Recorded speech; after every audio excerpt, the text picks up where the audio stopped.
My visit to Nepal. Welcome to the first of what is going to be a two-part series. Seatbelts, please. Thank you. As to how this trip came out to be, I had holidays for over a month, and in the spirit of Phineas and Ferb, there's never been 100 days of summer vacation till school comes along just to end it. So the annual problem for our generation is finding a good way to spend it, like maybe visiting Nepal for a week.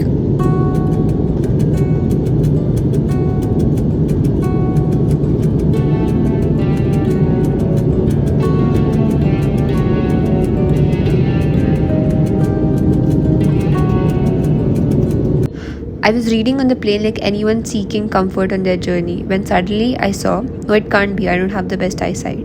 But I was transformed into a photo clicking, video recording tourist with the sole quest of capturing the Himalayan ranges seated comfortably in a plane that was at level with these peaks. Seeing snow capped peaks, especially Mount Everest, is what one would expect in Nepal, and it largely does hold up to that. Visit coincided with the onset of monsoon here in Nepal, which lent itself to a beauty of its own.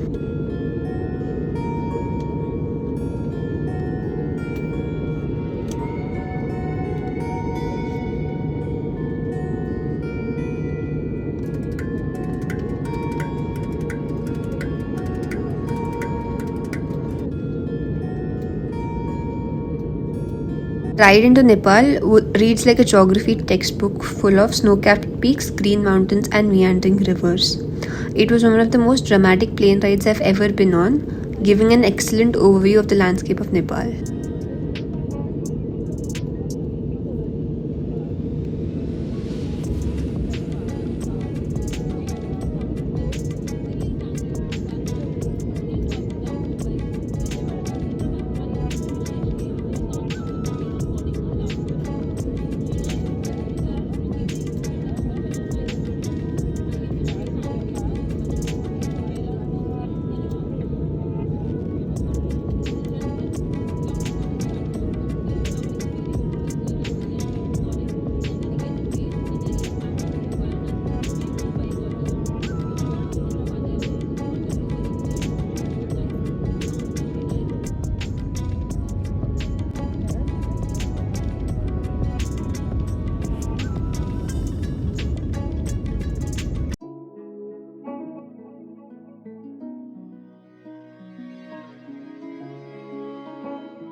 The spread of the capital city nestled in the Kathmandu Valley, a city where the old meets the new to create a thriving capital with maze-like alleys punctuated by temples, stupas, and stepwells.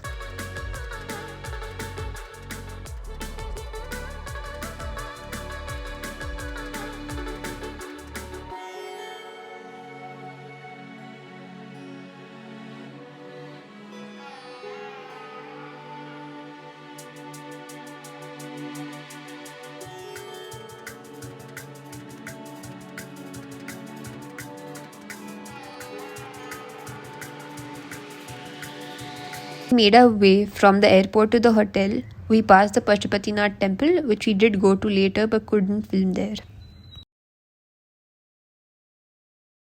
My first impression of Kathmandu was that of familiarity, but there was also a difference, something that was absolutely unique to these people and their country.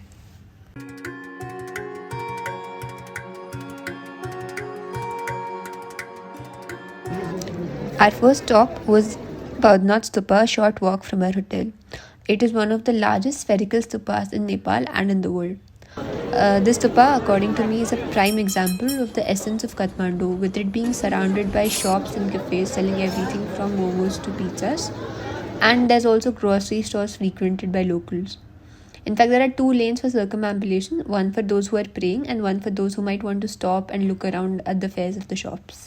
We flew with Buddha Air on what is called a mountain flight, from which you can see the complete Himalayan range from Annapurna, Dhaulagiri to Kanchenjunga. Good morning, dear fellow passengers. On behalf of the Air Captain, Radhe Radhe, and the entire crew, would like to welcome you on board the CTR 72.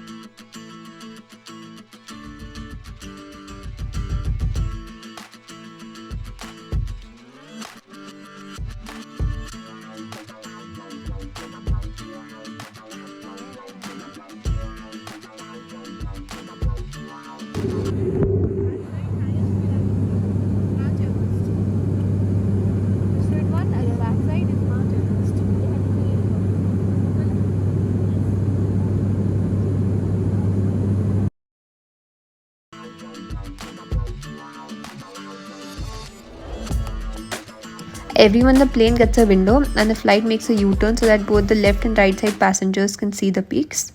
Yet there's people who like to switch sides to whichever side the peaks are, like this auntie who came and sat next to me and actually got a better video.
My naive self only thought about seeing Everest at the height of 8848.8 meters, but I was equally mesmerized by even its not so famous contemporaries.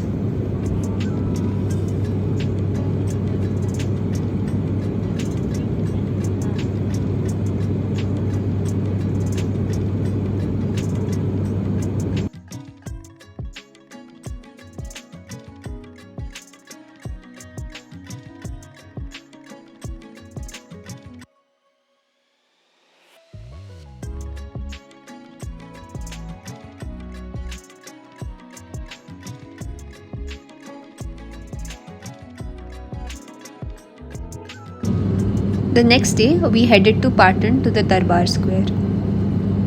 The Patan Darbar Square is located in the city of Lalitpur, and as the name suggests, it is the city of fine arts and the epitome of the Newari architecture style.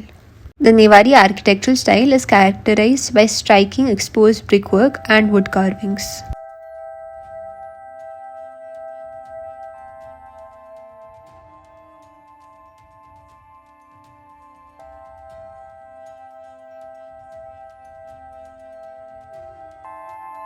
There are over 21 historical monuments in the Patan Darbar Square. A majority of these sites are now converted into museums housing artifacts and photo and art galleries.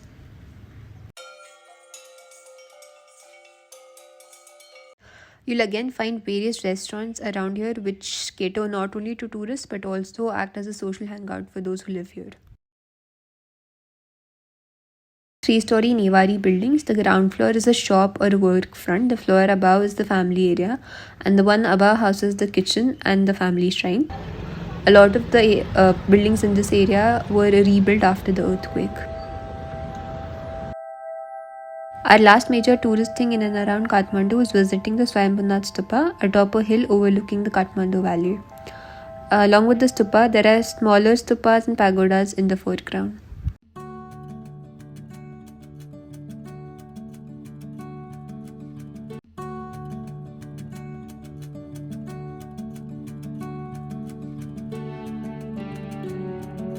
Stay tuned for part 2 of this series covering Pokhara and Nagarkot.